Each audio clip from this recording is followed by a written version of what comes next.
as war and conflict rage in the Middle East, with a humanitarian crisis in Gaza, a traumatized Israel fighting on 7 fronts, and a Lebanon in the shadow of an Iranian-controlled Hezbollah. The Mitvim Institute for Regional Foreign Policies held a conference on strategies for the future and on the need for hope at a moment where hopelessness is flooding the region. I think the most important message is that hope is realistic, it's feasible. It's not just some kind of a feeling or wishful thinking. I think that when we are looking at the Israeli public right now, the crucial junctures that we are at, the last couple of days with a discussion about the future of Gaza, a military control of the north part of Gaza, about annexation, we do see, and when we come together, we do see that those ideas are promoted by a minority government. The establishment of a Palestinian state, a demilitarized Palestinian state, as long as it's part of a regional framework with US security support, we see that the idea of a regional alliance that would allow us to deal with Iran in the future, all those things are feasible. The conference saw a range of public speakers and panels discuss and present specific alternatives to the current political reality of Israel, including Israeli opposition leader Yair Lapid, who, amongst other things, called for a regional commission based in Riyadh to present plans for the futures of Lebanon and Gaza, for normalization between Saudi Arabia and Israel, and for a future with the Palestinians. In an unusual moment, there is a single organizing principle that deals with all the arenas in which Israel is involved. This organizing principle is a so-called normalization agreement with Saudi Arabia. This is a misleading name because it is much bigger than one agreement with one country. It's the construction of an entire regional coalition. Such a regional coalition will be the administrative basis of an alternative government in Gaza.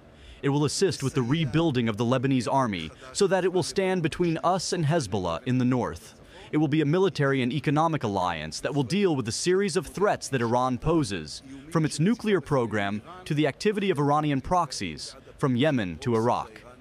This diplomatic process must start with a comprehensive hostage agreement in Gaza, which would include a ceasefire for a 6-month transitional period in Gaza and a permanent arrangement in Lebanon.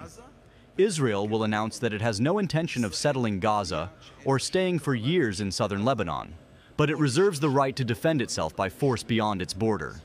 The opposition leader says that within a month, Saudi Arabia will host a conference with Israel, the US, Bahrain, the UAE, Morocco, Lebanon, and the PA, promising a 5-part deal to come out of the meeting. At the conference, speakers discussed issues like diplomatic ways to release the hostages, eco-political sustainability, Israeli-Palestinian peace in a regional perspective, and establishing a regional alliance, among other things. The discussions come less than a month after Finance Minister Bezalel Smotrich from the far-right religious Zionism party called for Israel to effectively annex the West Bank and the Gaza Strip. There are 2 paths for Israel right now. We're not going back to managing the conflict, and we can't wait on the fence thinking about the political security big issues after the October 7. There are 2 paths. The path of Smotrich, which is annexation, a continuation of the war, and the coup d'etat in Israel, which its basic meaning is for the long term, is the end of the Israel as a Jewish and democratic state. We're trying to show that there is an alternative. At a moment where solutions through dialogue seem far away, Israelis repeatedly and consistently protesting for a ceasefire for hostages deal in Gaza, and tens of thousands of residents waiting to return to their homes in the north, the need for hope is big.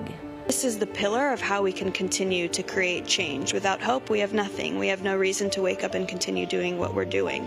Same for us, same for a hostage that wakes up every morning, same for an innocent family in Gaza that's suffering and wakes up every morning. What is one thing that we can connect on? Hope. It's a reason to continue, whether you're a thinker or you're a civilian or you're a soldier.